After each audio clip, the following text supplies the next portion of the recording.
Hey, everybody. So today I'm going to be reading chapter 14 in The Thief of Always. And I don't know if you noticed from the thumbnail at the front of the video, the picture is this like really kind of weird looking guy peeking out from a doorway.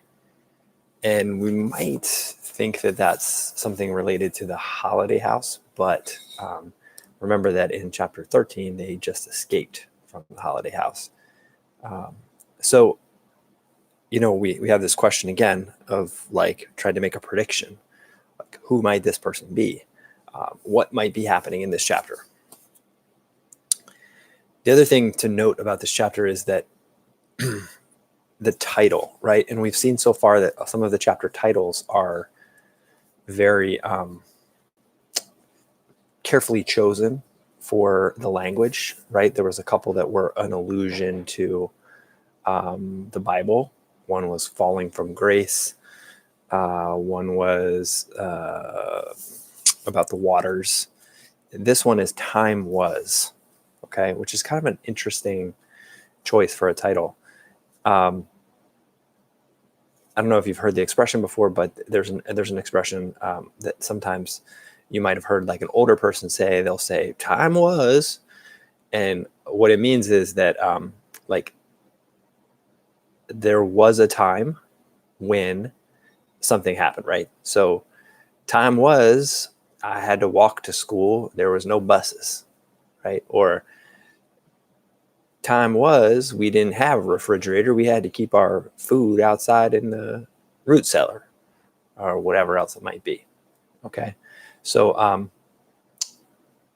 that's kind of what time was means. It refers to that expression, but it also has another kind of more literal meaning, right?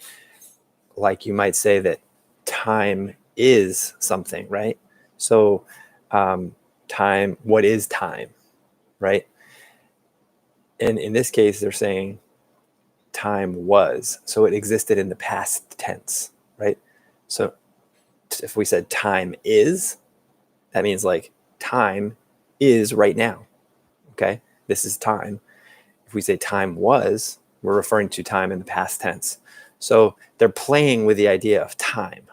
And I think that as we go forward in this chapter, you're going to understand kind of why they've titled that chapter Time Was. Okay. It took the boys an hour to reach the center of town, and there, given that their houses lay in opposite directions, they parted company. They exchanged addresses before they did so, promising to contact each other in a day or two, so that they could each support the other's account of the Holiday House. It would be difficult to make people believe all that had happened to them, but perhaps they'd have a better chance if two voices told the same tale. "I know what you did back there," Wendell said just before they parted. "You saved my life." "You would have done the same thing for me," Harvey said. Wendell looked doubtful. "I might have wanted to," he said, somewhat abashed, "but I've never been very brave." "We escaped together," Harvey said. "I couldn't have done it without you." "Really?" "Really." Wendell brightened at this. "Yeah," he said, "I guess that's right. Well, I'll be seeing you." And with that, they went their separate ways. It was still several hours before daybreak, and the streets were virtually deserted. So for Harvey, it was a long, lonely trudge home. He was tired and a little saddened by his farewell to Wendell, but the thought of the welcome he'd get when he reached his own doorstep put a spring in his heels. Several times he wondered if he'd gone astray, because the streets he passed were unfamiliar. One neighborhood was extremely fancy, the houses and the cars parked outside them slicker than anything he'd set eyes on. Another was virtually a wasteland, the houses half rubble, the streets strewn with garbage. But his sense of direction served him well. As the east began to pale and the birds in the trees started their twitterings, he rounded the corner of his street. His weary legs broke into a joyful dash and brought him to the step, panting for breath and ready to fall into his parents' arms. He knocked on the door. There was no sound from the house at first, which didn't surprise him given the hour. He knocked again and again. Finally, a light was turned on, and he heard somebody coming to the door. "Who is it?" said the father from behind the closed door. "Do you know what time it is?" "It's me," said Harvey. Then came the sound of bolts being drawn aside, and the door was opened a crack.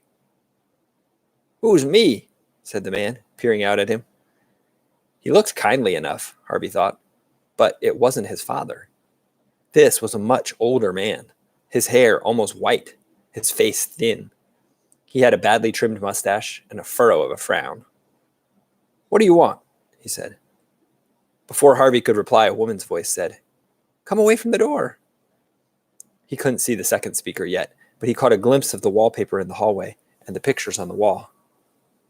To his relief, he saw that this was not his house at all. He'd obviously made a simple mistake and knocked on the wrong door. "I'm sorry," he said, backing away. I didn't mean to wake you up." "Who are you looking for?" the man wanted to know, opening the door a little wider now. "Are you one of the Smith kids?" He started to dig in the pocket of his dressing gown and brought out a pair of spectacles. He can't even see me properly, Harvey thought. Poor old man. But before the spectacles reached the bridge of the man's nose, his wife appeared behind him, and Harvey's legs almost folded up beneath him at the sight of her. She was old, this woman, her hair almost as colorless as her husband's, and her face even more lined and sorrowful.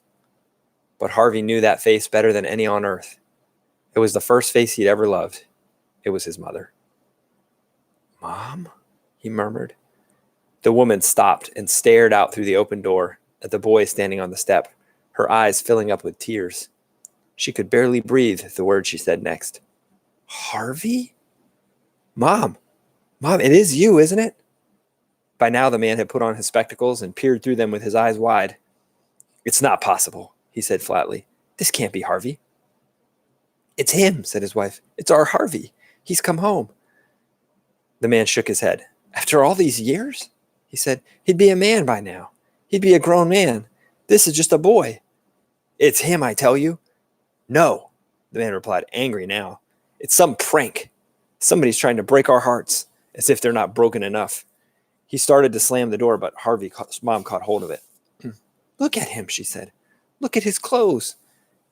That's what he was wearing the night he left us." "How do you know?" "You think I don't remember?" "It's 31 years ago," said Harvey's father, still staring at the boy on the step. "This can't be. Can't be." He faltered as slow recognition spread over his face. "Oh, my Lord," he said, his voice dropping to a hoarse whisper. "It's him, isn't it?" "I told you," his wife replied. "Are you some kind of ghost?" he asked Harvey. "Oh, for goodness sakes," Harvey's mom said. "He's no ghost." She slipped past her husband and out onto the step. "I don't know how it's possible, and I don't care," she said, opening her arms to Harvey. "All I know is our little boy's come home to us." Harvey couldn't speak. There were too many tears in his throat and in his nose and in his eyes. All he could do was stumble into his mother's arms. It was wonderful to feel her hands stroke his hair and her fingers wipe his cheeks. "Oh, Harvey, Harvey, Harvey," she sobbed. "We thought we'd never see you again." She kissed him over and over. "We thought you'd gone forever." "How is this possible?" his father still wanted to know. "I kept praying," his mother said. Harvey had another answer, though he didn't voice it. The moment he'd set eyes on his mother, so changed, so sorrowful, it was instantly clear what a terrible trick Hood's house had played upon them all. For every day he'd spent there, a year had gone by in the real world. Every morning while he'd played in the spring warmth, months had passed. In the afternoon, while he'd lazed in the summer sun, the same. And those haunted twilights, which had seemed so brief, had been another span of months, as had the Christmas nights, full of snow and presents. They'd all slipped by so easily. And though he had only aged a month, his mom and dad had lived sadness for 31 years, thinking that their little boy had gone forever. And the last picture of the chapter is like a kind of a disintegrating calendar.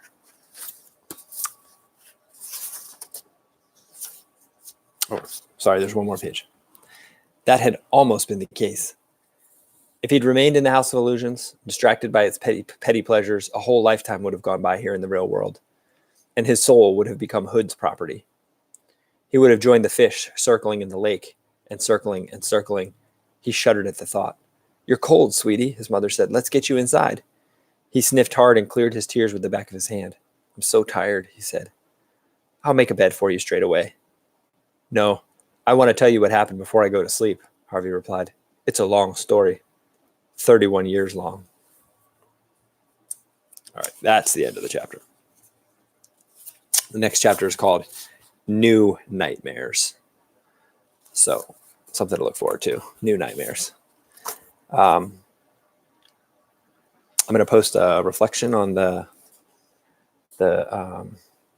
Google Classroom. I'm curious just what you think about the revelations in this chapter, that the way that time passed while Harvey was there, and what you think might happen next.